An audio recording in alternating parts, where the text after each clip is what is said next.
du coup, là, tu as évoqué un petit peu la vision, ce que tu prévoyais pour l'avenir avec tes différents pôles. La question, c'est, bon, on parle beaucoup d'entrepreneuriat et surtout de vente dans ce podcast.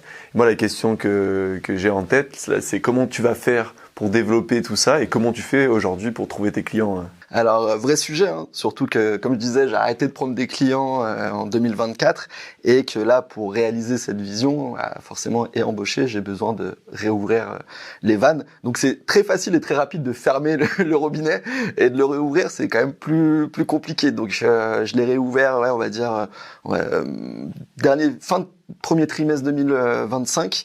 Ça a été long à relancer la machine parce que comme tout le monde, c'était un peu passé le mot que je prenais plus de clients, j'avais pas forcément de lead. Aujourd'hui, en expertise comptable, finalement, c'est beaucoup de recommandations dans un premier temps pour avoir ses premiers clients, le réseau proche, on va dire, pro, et après de la reco.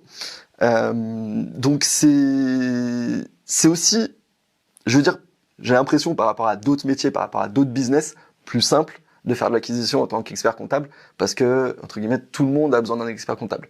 Mais je mets une grosse nuance quand même, c'est qu'aujourd'hui, on a plein de nouveaux acteurs qui, justement, proposent aussi de la comptabilité. Donc aujourd'hui, en ligne, on peut trouver des acteurs très facilement aussi. Donc finalement, l'un dans l'autre, tout le monde a besoin d'un expert comptable, entre guillemets, mais l'offre d'expertise comptable s'est largement diversifiée ces dernières années et on assiste à une concurrence beaucoup plus intense qu'il y a encore quelques années.